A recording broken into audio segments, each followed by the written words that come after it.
그러면 나는 과연 이렇게 준비했을 때 1500이라는 사적 한도를 신경 써야 될 게 언제일까? 그게 워낙 뒤일 거라고 생각을 해서 이게 세금에 별로 구애받지 않겠는데? 라는 생각이 드는 거죠. 박보미 TV. 박보미 TV. 안녕하세요, 박곰입니다. 오늘은 은퇴자를 위한 연금저축의 활용 팁 세 번째 내용이었죠. 연금 수령은 1,500만원 넘기지 말자라는 주제로 또 준비를 해봤습니다. 좀 더 딥한 내용을 보여드릴 거고요. 이전에 이 영상 전체적인 내용을 말씀을 드렸었습니다. 자, 그러면 우리가 은퇴자를 위한 거 1번이 뭐였죠? 퇴직금 먼저 체크하자. 그렇죠. 퇴직 연금이 더 중요하다. 먼저 체크하자. 2번은요? 50세에도 연금 시작해도 된다. 그쵸. 50세여도 충분히 늦지 않았으니 시작하자. 전반적으로 잘 알고 계시겠지만 그래도 한번 점검을 해보자고요. 연금 수령은 1,500만 넘기지 말자. 자, 이게 뜻하는 건 첫 번째는요, 연금저축, 즉 개인연금에 한한 거거든요. 때로는 이렇게 표현하기도 하죠. 여기서 말하는 거는 사적연금이 됩니다. 이 연금의 최대 약점입니다, 제가 볼 때. 왜냐면요, 연 1,500만 원이라는 것은 월 얼마죠? 125? 월 125만 원입니다. 자, 월 125만 원이면 일단 연금으로 쓰기에 완전히 풍족한 느낌은 아니죠. 단독으로 쓰기에는 아쉽죠. 그렇죠. 다른 거랑 더했을 때는 괜찮겠지만 사적연금 가지고는 월 125를 일단 넘기면 골치 아파진다는 것을 의미합니다. 그게 첫 번째 가장 큰 단점이에요. 다른 게 많이 있어야 되는 거죠. 그리고 러프하게 우리가 1년에 1,500만 원 받는 거라면 10년이면 1.5억 원이죠. 그러면 한 3억 모은 사람은 20년 동안 탔어야 된다. 강제로 그냥 원금만 봐도 20년 동안 탔어야 되는 거고, 수익금까지 고려하게 되면 훨씬 길어지는 거잖아요. 그렇게 오래 탔을 생각은 없는 경우가 많이 있겠죠. 그러면 우리가 이런 생각을 한번 해봅시다. 이런 연금저축을 만든 사람들이 몇 년 정도 탔어야지 연금이라고 볼까요? 10년? 그쵸. 이게 옛날에 5년이라고 했잖아요. 근데 지금은 바뀌어가지고 2013년부로 바뀌었어요. 자, 얼마 안 됐네요. 그전에는 10년 수령이 2023년부터 2013년. 2013년. 잘못 들은 거예요? 네. 2013년도 얼마 안 되지 않았어요? 고작 10여 년. 고3 때인데. 제가 현업에서 발에 불나게 뛰어다니고 있을 때 개정이 됐습니다. 자, 그러면 이게 옛날에는 5년 정도, 근데 지금은 10년으로 보는 이유는 이거예요. 우리가 인생이 많이 길어졌잖아요. 나중에 우리가 연금이라는 형태로 탔으려면 적어도 10년은 그래도 탔어야지 연금이라고 규정하는 거예요. 그리고 이거를 매월 따박따박 나와야지 연금이라고 우리는 생각하지만, 여기서 말하는 거는 10년 정도만 탔으면 연금이라고 생각하고, 그거를 1년 안으로 봤을 때 매달 탔으든 한 번 타가지고 이렇게 나눠 쓰든 아니 분기별로 탔으든 그거는 약간 자유로 본 거예요. 그러니까 10년 정도로 이 전체 금액을 쪼개서 나눠서 받는다면 그거는 연금이다 라고 규정을 하고 있습니다. 그러면 이거 1년에 1,500만 원씩만 뽑았어도 되는 거예요? 네. 그런 건 다 자유구나. 실제로 깻님처럼 ETF 투자를 연금 수령 후에도 하고 계시다면 자율 수령해야 됩니다. 왜요? 강제로 안 팔아주기 때문이죠. 자, 수령을 할 때는요, 정액의 방식이 있고, 저 매달 100만 원씩 탔을게요, 정유례 방식이 있고, 저 이거 1%씩 탔을게요, 자유례 방식 세 가지가 있습니다. 혼합도 가능해요. 근데 위에 있는 두 개를 하려면 ETF는 안 돼요. TDF나 일반 펀드만 가능합니다. 또는 뭐 현금성 자산 이런 거 위주로 해야 되고, ETF 제외하고. 왜냐면 이 전에도 얘기해 준 적 있는데, 가격을 언제 팔지. 네, ETF는 하루 중에도 가격이 너무 많이 바뀌잖아요. 그거를 누군가 팔아야 되는데, 금융소비자 입장에서 야, 오후에 가격이 너무 이렇게 올랐는데 오전에 싸게 팔면 어떡해? 이렇게 나오면 또 골치 아파지기 때문에. 근데 어때요? 다른 금융상품들은 모두 하루의 가격이 하나입니다. 그날 팔기로 고객이 약속해 놓은 거면 문제될 게 전혀 없단 말이에요. 결국 이런 걸 보면 우리가 참 편하게 해줬으면 좋겠는데 라고 생각이 드는 많은 것들은, 일부의 사람들이 사실 문제 제기를 할 수 있는 거는 금융사에서는 할 수가 없어요. 저도 저거 너무 아쉬운 부분입니다. 당연히 ETF로 월 배당 포트 세팅 다 해놓을 거 아니에요. 그러면 배당 나온 걸로 이제 써야 되지만 어쨌든 원금 부분에서 매도가 필요할 거 아니에요. 그거를 자동 매도가 ETF는 안 됩니다. 그러면 만약에 월 배당으로 세팅을 해놓으면 어쨌든 배당금이 나오잖아요. 근데 그 배당금은 사실상 마지막에 나오니까 그거를 원금으로 인지하고 그거 먼저 뽑아지거나 그러진 않아요? 그게 원금으로 인식되고 뽑아지는 겁니다. 그러면은 당장 급하게 이거를 팔고 뽑을 필요는 없겠네요? 팔고 뽑을 필요는 없는데, 일반적인 경우에는 월 배당 세팅을 안 하죠. 모든 사람들은 다 팔고 뽑아야 됩니다. 그리고 방금 얘기했듯이 ETF는 안 팔린다 했고, 다른 것들은 자동으로 팔리는 게 된다 했잖아요. 금액이나 비율을 정해 놓으면. 그러면 그 비율대로 자동으로 팔리는데, 그것도 여러 가지 종류가 섞여 있을 거 아니에요. 그것도 우선순위가 다 정해져 있습니다. 뭐부터 팔릴지. 근데 그래도 여기서 전략은 배당금을 활용한 수령이잖아요. 그렇죠. 우리 채널은 그렇게 밀고 있죠. 그러다 보니까 생각보다 그렇게 매도를 할 필요는 없지 않을까 싶은데. 그렇죠. 월 배당이 세팅이 잘 돼 있으면 어쨌든 충분히 많은 현금이 생길 거기 때문에 출금할 때 훨씬 편하겠죠, 마음이. 그래서 연금을 10년 동안 탔어야 되는데, 그러니까 10년 이상이죠. 10년 이상 탔으면서 1,500만 원을 넘기지 않도록 이렇게 세팅을 하고 있습니다. 요거는 의도 막 이런 거 너무 깊게 생각하지 말고요. 저거는 아주 심플하게 세법에서 정해놓은 캡인 거죠. 캡을 씌워놨다, 이런 표현을 금융에서 많이 쓴단 말이에요. 왜냐면요, 이런 생각을 하면 돼요. 야, 누군가가 만약에 이렇게 되면 한 10억 파킹하고 뭐 한 달에 막 2천씩 탔어요. 근데 어떻게 돼요? 연금소득세 나올 거 아니에요. 그럼 그게 우리 서민들을 위해서 만들어 놓은 제도가 부자들에게는 너무나 또 절세 수단으로 가버리는 거죠. 그래서 이렇게 모두 다 한계치를 두잖아요. 근데 이제 사적연금에 대해서는 1,500만 원을 넣어놨습니다. 자, 그러면 세 번째 어떻게 생각하면 돼요? 최대 약점이라고 했고, 부자들이 남용하는 것을 막기 위해서 캡을 씌워놓은 거라고 했잖아요. 왜냐면 금융소득 종합과세자도 연금저축을 할 수 있게 돼 있거든요. 그럼 우리의 전략은 어떻게 되냐면, 너무 큰 돈이 모여가지고 이걸 훌쩍 넘을 거라면 크게 고민할 게 없어요. 절세할 게 별로 없단 말이에요. 그리고 너무 작아버리면 크게 신경 쓸 것도 없어요. 나중에 한 1억 모았다 그럼 신경 쓸 게 없어요. 문제는 뭐예요? 우리가 지금 계획하고 있는 대로 3억, 5억, 7억 그 정도의 돈을 모았을 때는 수령 딱 잡으면 이런 가격이 많이 나온단 말이에요. 그러니까 1,500 왔다 갔다에 해당이 될 정도라면 매우 치밀한 전략을 짜야 됩니다. 금융소득 종합과세자도 1년 동안 이자 배당 2천만 원이잖아요. 근데 제가 일할 때 보면 되게 재밌는 게, 대부분 훌쩍 넘는 사람은 그냥 저 넘어 있고, 안 넘는 사람은 택도 없기 때문에 고민하는 사람은 별로 없고요. 그래서 전체 고객분들 중에서 아주 일부의 분들을 요거를 챙기고 신경 써서 합니다. 그러니 이것도 마찬가지예요. 연금이 이미 너무 많아버리면 그냥 내가 얼마를 내겠구나 라는 걸 받아들이면 됩니다.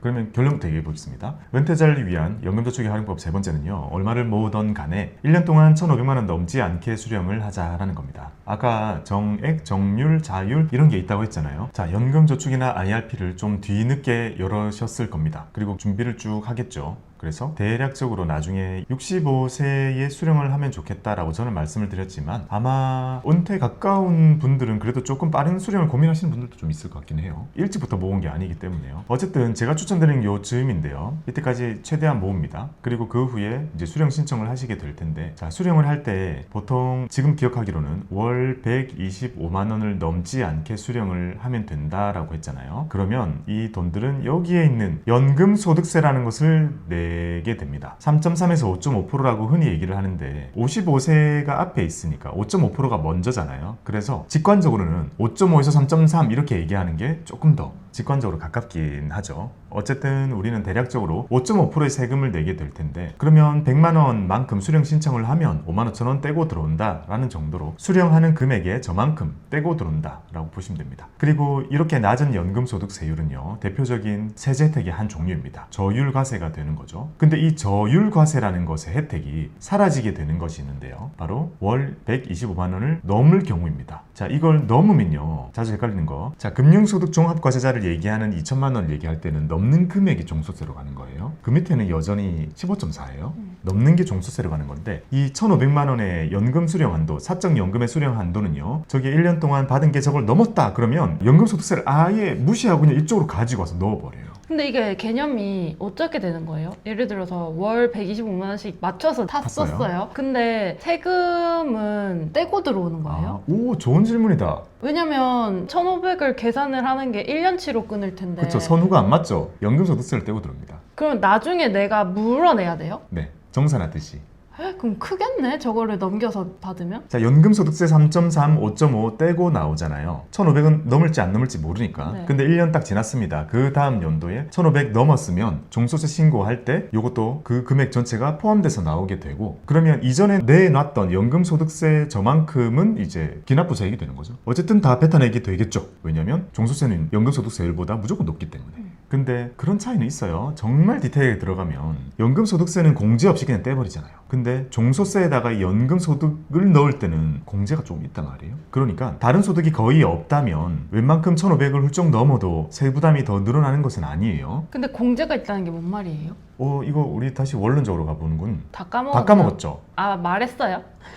말했대. 툭 하면 이해하거든요. 자, 종소세 뭐죠? 종합소득세율입니다. 다 합치는 거잖아요. 약간 귀멸의 스타일로 2, 배, 사, 근, 연, 기. 스포하지 마요. 그냥 그림체가 2배, 4근 연기잖아요. 예를 들면 내가 있습니다. 저는 채권을 가지고 있어요. 비커가 있다고 생각하면 돼요. 이자 여기다가 채우겠죠. 그 다음 주식 가지고 있는 거에서 배당도 나옵니다. 또는 ETF 가지고 있는 거에서 월배당 나오죠. 여기 넣습니다. 그 다음에 저는 사업소득이 있죠. 또 여기다가 부어요. 그리고 저는 제가 만든 법인에서 작게나마 급여를 받잖아요. 근로소득으로 들어가요. 자, 연금소득은 제가 받을 게 아직은 없죠. 그리고 제가 강연 많이 뛰잖아요. 강연 기타소도 잡히거든요. 자, 이렇게 잡힙니다. 그러면 요거 하나하나마다 저마다의 다른 세금 다 계산하면 너무 복잡하잖아요. 저처럼 사는 사람이 너무 많을 테니까. 그래서 이걸 다 합칩니다. 종소세라는 걸 합치는데 이때 그냥 다 더하는 게 아니고요. 어느 정도 금액 차기 전에는 종소세로 안 보낼게 라고 하는 공제 금액이 다 있습니다. 그럼 그 나머지 부분에 대해서 종소세로 보내요? 네.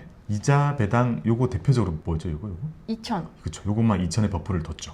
그러면 이자 배당이 2,500이면 500만 종소세로 넘어와요? 네. 오. 근데 금융소득 종합과세자가 된다는 것 자체가 여러 가지로 피곤해지니까 ISA도 못 열고 건보료에도 영향을 주고 이런 것들 때문에 실제로 여기서 보는 피곤함보다 다른 게 더 커서 안 하는 거예요. 아, 그래서 2,000보다 덜 받는 거예요? 그렇죠. 살짝 넘어도 세부담이 커지지 않는다고요. 다른 다른 거에 게. 엮이니까. 네. 그래서 그 인증, 그거를 안 받을 수 있으면 안 받는 게 낫다는 거예요. 아. 자, 그 다음에 근로소득도 공제가 되게 커요. 근로소득 공제 있었죠. 뭐죠? 그냥 듬뿍 한 1,000 빼줬잖아요. 근로소득의 크기에 따라서 그냥 듬뿍 빼주고 시작을 해요. 종소세 넣을 때. 연말정산편 다시 봐요. 그 다음에 마지막으로 기타 소득에 넣을 때도 그런 게 있어요. 제가 만약에 강연에 가가지고 예를 들어 뭐 100만 원의 강연료를 받잖아요. 저 중에 70만 원인가? 그 정도가 비용 처리돼요. 그 정도가 그냥 기본으로 책정돼 있어요. 그 행위에 대해서는. 그럼 30만 이렇게 넘어오는 거예요? 네, 세금을 할 때는 종소세에는. 그런 식으로 다 돼 있고 사업소득은 어때요? 제가 비용 처리 다 하잖아요. 그 비용만큼이 공제인 거예요. 그리고 근로도 근로공제 있다고 했죠. 근로소득 공제가 있습니다. 이 중에 아직은 제가 없지만 연금으로 보내는 이것도 제가 연금을 다 쓰고 있는 것 중에 전부 다 가는 게 아니라 일부만 갑니다. 왜냐하면 연금소득 공제가 있어요.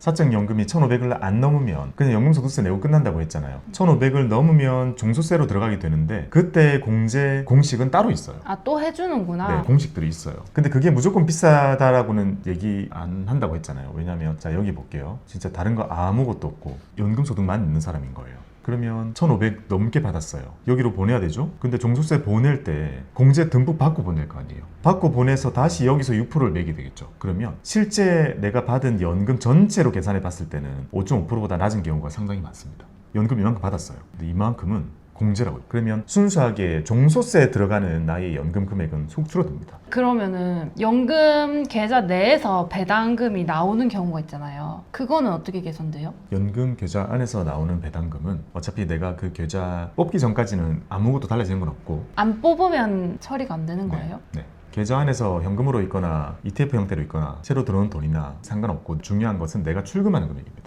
수령하는 금액에 따라서. 들어있는 친구는 계속 불어날 수 있다고 했잖아요. 연금은 계속 불어나도 내가 수령할 때까지 과세를 미뤄주니까 과세 이연인 거기 때문에 지금 깻님 걱정하는 것처럼 1억을 모았어요. 내가 뽑지 않으면 얘가 2억, 3억 막 불어나고 있는 와중에도 아무런 변화는 없습니다. 세금적인 게.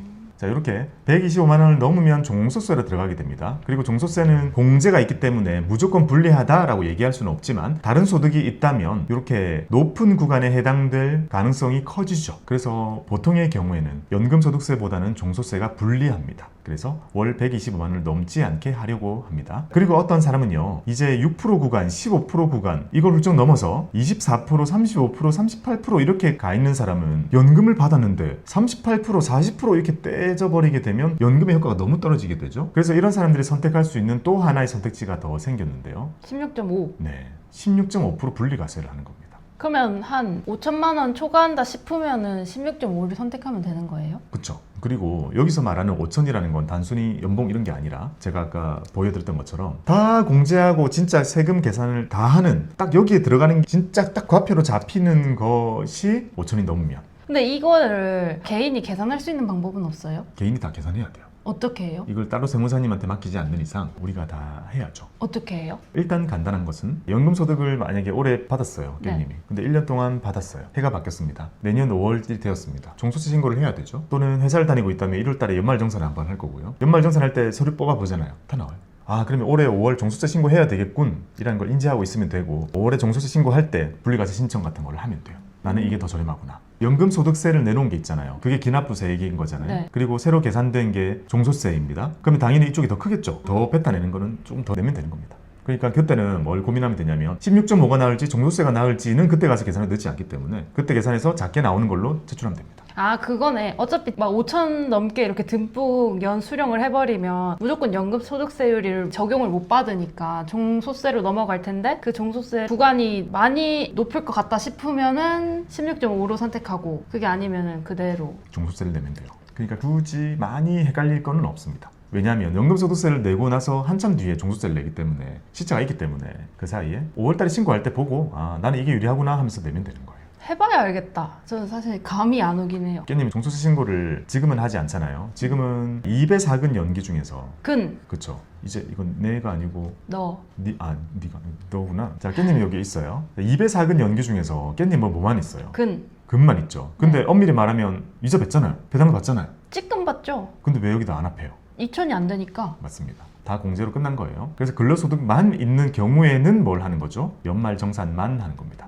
근데 만약에 여기서 따로 스마트 스토어를 만들어 가지고 돈을 벌고 있었다든지 따로 프리랜서로 남의 영상을 받아서 편집을 해주고 소득을 받고 있었다든지 그런 것들을 하게 되면 5월에 종소세 신고를 해야 돼요. 기타 소득이 생길 가능성이 있고 사업소득이 생길 가능성이 있죠. 사업소득은 보통 개인사업자나 그런 거 내면 이게 또 잡히게 될 거고 또는 이자 배당을 더 많이 받았을 때 생기게 될 거고 또는 여기에 퇴직소득과 양도소득은 따로 빼거든요. 이거는 분류과세라고 했습니다. 갑자기 집을 사고 팔아가지고 양도소득이 생긴다거나 퇴사를 해가지고 퇴직소득이 생길 경우에도 종소세 신고를 또 해야겠죠. 자, 이런 항목들이 생기게 되니까요. 자, 다시 돌아와서 나중에 깻님이 연금을 탔을 때는 제가 바라는 거 지금 현황대로 그대로 간다면 우리의 미래 대비 어떻게 할 거냐면 저는 각오를 하고 있는 거죠. 아 나는 5.5 아닐 수도 있겠다. 정말 많이 모을 거잖아요. 정말 많이 모을 거라면 16.5 내야 될 수도 있겠다라고 생각을 하고 사는 거죠. 근데 그 시점에 65세잖아요. 65세 제가 만약에 사업을 안 하고 있을 수도 있으니까 안 하고 있으면 근로소득이나 이런 거 다 없어지겠죠. 그렇다면 종소세가 더 유리할 수도 있겠죠. 그럼 연말정산 때 보면 과표 구간이 너는 8천이다 이렇게 뜨는 거예요? 네.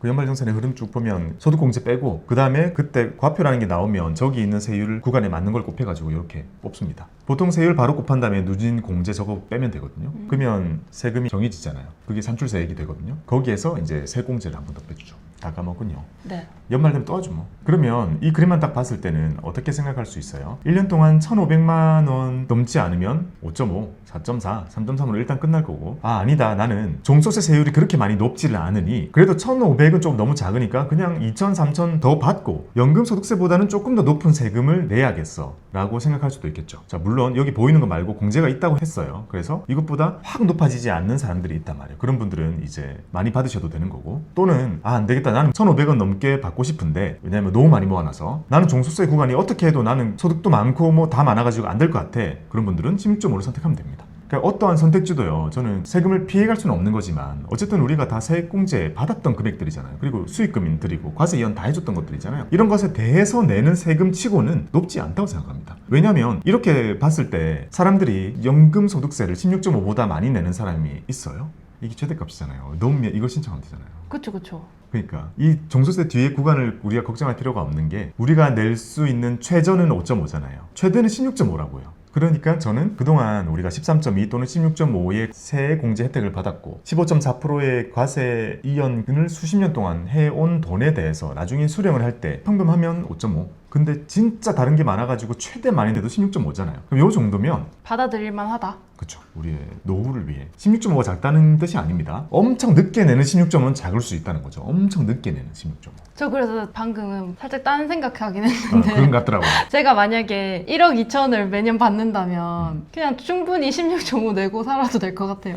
1년에 1억 2천? 네. 매달 1,000 받는다면요? 네. 16.5면 165. 네, 빼가지고 그냥 한 800만 원 넣지만 매월 쓰는 거죠. 괜찮지 않아요? 그렇죠. 그래서 그거 계산한다고 방금 좀 딴 생각했어요. 그리고 실제 165가 아닐 겁니다. 공제가 있으니까. 자, 그렇다면 1,500만 원을 넘기면 안 된다라는 말씀을 드렸습니다. 많은 분들이 이걸 딱 들으시고 걱정하는 거는요. 제가 이전 영상에서 이렇게 하자고 말씀드렸잖아요. 55세 때 1,800 꽉 채우고 ISA에 2,000 꽉 채우고 그 다음 해에 1,800 꽉 채우고 ISA 2,000 꽉 채우고 그 다음 해에 1,800만 원 꽉 채우고 2,000만 원 꽉 채우고 그 다음에 2,000 더해가지고 8,000을 연금에다가 들이붓자 막 이렇게만 말씀드렸잖아요. 벌써 이렇게 조금만 해도 1억이란 말이에요. 또 조금 해서 1억 모으고 또 조금 해서 1억 모으고 수억을 모았는데 아니 꼴랑 월에 125밖에 수령을 못한다면 연금 별로네라고 생각이 드실 수가 있는데 자 여기에 대한 비밀을 알려드리겠습니다. 지금 이 그림에서요. 우리가 방금 급격히 넣었던 1,800 중에 900만 원만 묶입니다. 나머지는 안 묶여요. 자 2,000만 원은 10년은 사실상 다 묶이죠. 1800도 900만 묶이고 1800도 900만 묶입니다. 그리고 ISA 너는 2000 이거 나중에 다 합해가지고 8000을 넘겨도 묶이는 거 300만 원입니다. 그죠? 사실상 안 묶여요. 자, 묶이는 돈만 봤을 때는 되게 작죠. 900 여긴 또 300 그렇게 많이 안 묶인단 말이에요. 묶이는 돈은 얼마 안 되잖아요. 정말 중요한 부분은 뭐냐면 사적연금 1,500만 원에 해당이 되는 것은 제가 방금 말씀드린 묶이는 부분들만 이라는 거죠. 이게 제일 중요한 포인트입니다. 지금 이 특집을 하고 있는 이유가 은퇴자잖아요. 은퇴자 아닌 사람은 신경 쓸 필요 없는데 은퇴자에게 특징은 뭐냐면 막판에 많이 들이붓잖아요. 많이 들이부으면 돈이 묶이는 게 별로 없다고요. 오랫동안 세공제 쭉 받으면서 넣으면 다 묶이는 돈들이 들어있지만 막판에 이렇게 몰아서 넣는 돈들은 거의 안 묶입니다. 거의 묶이지 않아요. 묶인다는 게 뜻은 묶이는 돈만 1,500만 원에 계산을 하기 때문이죠. 그러네. 안 묶이는 걔네들은 다 비과세로 빠질 테니까. 네. 그러니까 한참 동안은 1,500에 전혀 신경 안 써도 된다. 그러네. 초반에 2,000, 3,000 이렇게 뽑았어도 상관없어요. 그리고 2,000, 3,000 못 뽑잖아요. 계좌별 한도가 있잖아요. 라고 걱정하시겠지만 65세이기 때문에 없죠? 상관없는 겁니다. 마음껏 뽑을 수 있게 지금 세팅을 하고 전략을 짜는 겁니다. 그렇다면 자, 이 1,500만 원의 한도는요, 보통 앞에 이런 말을 붙이죠. 사적연금 한도. 사적연금 1,500이라고 부릅니다. 그렇다면 공적연금과 사적연금, 여기서 사적연금에만 해당이 된다는 겁니다. 크게 또 나눠야 되죠. 공적연금이라 부를 수 있는 국민연금, 공무원연금, 사학연금, 군인연금, 여기는 애초에 포함이 안 되고 애초에 여기는 따로 종수세, 과세 그런 게 다 따로 있죠. 사적연금은 사적연금만 따로 매기게 되는데 1,500에 들어가는 사적연금, 과연 이 중에 어떤 것일지 퀴즈처럼 맞춰보겠습니다. 쉬운데요? 자, 깻님한테는 쉬운데 함정을 좀 파놨습니다. 아, 그래요? 먼저 연금저축 안세공 원금 포함되나요? 안 되나요? 안 되죠. 안 되죠? 포함 안 되는 거는 삭제를 해볼게요. 자, 이거는 포함 안 돼요. 즉 이게 나올 때는 1,500에 포함을 안 시킵니다. 그 다음에 연금보험. 연금보험 비과세. 연금보험은 비과세라서 사람들이 하는 거 아니에요? 맞아요. 10년 넘게 부으면 비과세 되기 때문에 얘도 포함 안 돼요. 연금저축 세공원금. 완전 포함. 완전 포함. 그 다음에 구개인연금 저축금. 이거는 포함돼야 되는 거 아니에요? 제 특징은 모르겠다만. 자, 이거는 포함 안 시킵니다. 또 퇴직금. 퇴직금은 안 되죠? 네, 퇴직금은 퇴직소득세를 냅니다. 1,500에 포함이 되지 않아요. 수익금. 완전 포함. 완전 포함. 어떤 게 나와도 보통 얘예요, 답이. 범위는 얘입니다. 즉 내가 가지고 있는 어떤 연금들 나중에 사적연금 엄청 수령할 거 아니에요. 그 중에서 요거만 1,500에 포함이 됩니다. 구개인연금도 합칠 수 있어요? 아니요. 구개인연금 이거 못 합칩니다. 함정 하나 더. 여기서? 연금저축보험. 연금저축보험이 개인연금 아니에요? 개인연금의 카테고리에 들어있는 연금저축보험, 연금저축신탁, 연금저축펀드 이런 카테고리인 거죠. 개인연금은 그런 개념이에요. 다 까먹었네. 연금저축보험은 세액공제 받으니까 포함된다. 네, 맞아요. 자, 이렇게 동그라미 치워놓은 친구들이 1,500에 포함이 된다고 했죠. 그래서 자, 은퇴자분들은 지금 몰아서 돈을 막 넣잖아요. 그러면 ISA에다가 몰아 넣었던 돈, 그리고 연금저축에 1,800만 원 듬뿍듬뿍 넣었던 돈 중에서 여기 포함 안 되는 안세공 원금, 세액공제를 받지 않은 원금 이 부분이 대부분 들어가는 거기 때문에 1,500의 한도에 초반에 걱정할 게 전혀 없습니다. 근데 연금 비과세 혜택이 있는 연금보험이랑 연금저축펀드랑도 공유해요? 납입할 수 있는 한도를? 비과세요? 아니요. 그러면 돈이 남아 돌면 연금보험도 해도 되는 거네요? 네, 저는 그런 생각을 해봅니다. 연금저축을 꽉꽉 채워도 이것도 부족하다고 하시는 분들이 있거든요. 지금 1,800 넣어서 이거 뭐 언제 넣어? ISA에다가 8,000 채워서 넣고 8,000 채워서 넣고 이렇게 하면 빨리 불어나겠지만 이것조차 작다고 하시는 분들이 있거든요. 그런 분들은 이거 다 하고 나서 연금보험을 하시면 돼요. 근데 연금보험은 이자율이 어느 정도 돼요? 너무 낮아서 얘기 못하겠어요. 그렇구나. 네. 근데 그렇군요. 장점이 뭐예요? 장점. 비과세. 비과세죠. 10년 어차피 넘게 부을 거고, 그죠? 근데 거의 뭐 내가 생현금으로 갖고 있는 거랑 똔똔인 거 아니에요? 비과세 혜택이 있지만 그래도 이게 큰 돈이 막 불어나는 건 아니니까. 이 비밀은 비과세 해도 어차피 낮은 수익의 비과세에서 뭐 하냐라는 느낌이 들거든요. 네. 그래서 비과세가 되어도 이제 만족할 만한 그림은 안 나오지만 어쨌든 비과세라는 딱지가 붙잖아요. 네. 그러면 사적연금의 건보료 이슈라든지 사적연금의 저런 한도 이슈라든지 이런 모든 것으로부터 자유로워져요. 세법의 기본은 뭐냐면 비과세라고 아예 딱지가 붙어있는 친구는 그 어떤 것도 매기지 않고 포함을 시키지 않아요. 그래서 장점이 되기는 될 수 있습니다. 만약에 나중에 사적연금에 건보를 부과하죠? 저기는 못 부과해요. 그래서 제가 알기로는 저 연금보험에도 한도가 있어요. 그렇구나. 이거 약간 그래도 돈 많은 사람들이 고민할 문제네요. 이쯤은. 맞아요. 그래서 돈 많은 사람들은 연금보험 많이 하잖아요. 항상 그 보험으로 어떻게든 해결하려고 막 하는 이유가 거기서 답을 찾으면 답이 나와요. 근데 투자에서만 찾으면 사실 답이 그렇게 보험처럼 기가 막힌 해결책이 나오진 않습니다. 투자 쪽에서는 어떻게 풀어나가는 줄 알아요? 그냥 수익금을 늘리고 세금 더 많이 내야겠다라는 쪽으로 그냥 풀립니다. 자, 그럼 마지막으로 또 하나 더 해드릴 거니요. 사적연금 1,500이라는 한도 말고 우리는 한도를 하나 더 지켜야 됩니다. 바로 개인 계좌별 한도입니다. 이거 이번에 공식 배워봅시다. 자, 계좌별 한도는요, 이렇게 돈을 모았습니다. 나의 연금 돈입니다. 자, 이거 아까 깻님이 물어본 것처럼 안에서 현금이 얼마가 생기든 안에서 현금 흐름이 다시 불어나는 거죠. 막 배당도 받고 차익도 나고 불어나는 모든 것들은 과세 이연 다 해주기 때문에 신경 쓸 건 없어요. 우리가 뽑는 순간 그때부터 고민과 문제가 시작이 되는데, 사적연금 한도라는 1번의 한도 월 125 안 넘게 하면 되고, 또는 그냥 넘고 종소세 내자 라고 생각을 하시는 분들도 있겠죠. 또는 16.5. 자, 이거 지켜야 되는 것 말고 하나가 더 있는 게요, 계좌별 한도인데, 이 계좌별 한도의 공식은 이렇습니다. 돈 그리고 밑에 10일 빼기 수령 연차 곱하기 1.2입니다. 그러면 괜히 65세에 연금저축에 얼마 모으고 싶어요? 10억이요. 좋다. 10억. 11 빼기 65세라고 했죠? 몇 년 차인가요? 11. 11년 차가 되죠. 근데 한도가 없어집니다. 없다는 것의 의미는 1,500 한도만 걸린다. 1,500만 원 한도만 지키면 됩니다. 그러면 이번에는 55세로 와보겠습니다. 얼마 못 뽑겠는데 55세부터 뽑으면. 그러니까 뭘 못 뽑아요. 자, 55세에 10억을 모으고 11 빼기 1년 차죠. 그러면 곱하기 1.2 하면, 자, 10억을 10으로 나누면 1억이잖아요. 1억에 1.2 하면 1.2억입니다. 10억 원 중에 1억 2천 뽑아져요. 아까 딱 얘기했던 그 금액이죠. 이렇게 뽑으면 일단 계좌별 한도는 지켜지기 때문에 오케이, 패스가 된 거예요. 연금소득세를 내야 될 거예요. 근데 1,500을 넘었기 때문에 이거는 종소세로 가겠구나, 이거는 16.5로 가겠구나, 이렇게 생각하면 되죠. 그러면은 적어도 10억이 있어야지 1억 2천을 뽑을 수 있는 거네요. 그렇죠. 처음부터 뽑으려면. 그렇죠. 깻님은 돈 많이 모았다는 가정하에 마음껏 뽑고 16.5를 내면 돼요. 그냥 진짜 이거의 결론은 일단 그냥 많이 모으잖아요. 네. 뒤에 가서 딱히 고민할 게 없는데요. 물론 사적연금 한도가 조금 더 높아지면 좋겠지만 그거는 내가 할 수 있는 게 아니니까. 자, 우리가 뭔가 10억 이렇게 돈을 모으면 다 해결된다는 거를 보여드린 거고, 세금을 피해갈 수 있는 방법도 없고요. 어떻게 뽑아도 16.5예요. 돈이 많아지면 문제가 안 되겠지만 대부분의 사람들이 고민을 하는 것은 여기 모여있는 돈이 곱하기 이렇게 해볼게요. 자, 3억 해보겠습니다. 자, 3억을 모았습니다. 이거 모으는 것도 정말 엄청나게 힘든 일인 거죠. 평생을 거쳐가지고 이거 깨지 않고 이걸 모았다는 건 정말 대단한 거예요. 우리 한국 사회에서 보통 깨가지고 어디 보증금에 들어갔겠죠. 근데 깨지 않고 어떻게든 모아가지고, 자, 이걸로 이제 신청을 하게 되면 어떻게 돼요? 자, 3억 원에 11 빼기 1 해가지고 1.2입니다. 그러면 3,600이 1년 동안 나오게 되죠. 3,600이 나오게 되는데 이게 일단 1,500을 넘죠. 그러면 여기서 의사결정을 한번 해야 되는 거죠. 그냥 3,600까지 나올 수 있는 계좌별 한도가 있지만 1,500만 받을지, 아니면 3,600 받고 16.5 내고 쓸지.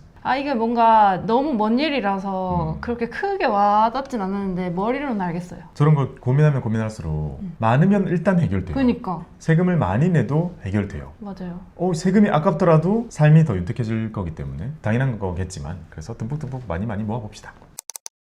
네, 오늘 이렇게 은퇴자를 위한 연금저축 활용 팁 세 번째 시간을 준비를 해봤습니다. 결론은요, 임박해서 바짝바짝 꽉꽉 채워서 부으면 계좌 속에는 비과세 재원이 많기 때문에 이런 사적연금 1,500 한도로부터도 매우 자유로울 수 있기 때문에 일단은 신경 쓰지 말고 많이 준비하자라는 것이 결과였습니다. 생각보다 일단 많이 모아놓고 뒤에 가서 고려해도 받아들일 수 있는 정도인 것 같아요. 네, 저는 또 어떻게 생각했냐면, 원래 예전에 계획을 했던 거는요, 진짜 1년에 그때는 400이었으니까 지금은 지나서 600, IRP까지 900이잖아요. 요거 따박 넣어가지고 세공제 많이 받고 나중에 맞춰서 수령해야지 라고 생각을 하고 있었는데, 이것도 많이 틀어졌거든요. 왜냐면 ISA 때문에. ISA에다가는 어쩔 수 없이 목돈 막 놓잖아요. 만기가 됐어요. 통째로 연금으로 넣어봤거든요. 그동안 모아왔던 것에 비해서 비과세 재원이 너무 커져가지고, 오늘 보여드렸던 것처럼 어차피 이렇게 모은다면 55세 때 그냥 수령 신청 걸어 놓으면 어차피 65세가 되면 나한테는 1,500이라는 한도밖에는 존재하지 않게 되잖아요. 그러면 65세 때 수령해야지 라고 하는데도 비과세 재원이 거의 다여가지고 이거 나오는 거는 1,500이랑 또 상관없잖아요. 그러면 나는 과연 이렇게 준비했을 때 1,500이라는 사적 한도를 신경 써야 될 게 언제일까? 이런 계산이 되니까 돈을 많이 모으면 이게 막 한참 뒤일 거 아니야 또. 그쵸. 한 10년 뒤 이렇다 치면 75세 되어서 세금 저기 맞추기 위해서 한 달에 125로 줄였다. 저는 그거 괜찮을 것 같거든요. 어차피 앞에 많이 쓰고 놀았을 테니까. 그러니까 그게 더 중요하니까 그때 한도 없이 듬뿍듬뿍 쓰고 나중에 1,500이 신경 쓰일 때쯤 되면 그게 워낙 뒤일 거라고 생각을 해서 이게 세금에 별로 구애받지 않겠는데? 라는 생각이 드는 거죠. 여러분, 세금 많이 내시고 연금 많이 타시기 바랍니다. 성토록 연호입니다. 감사합니다. 박보미 TV 박구미 TV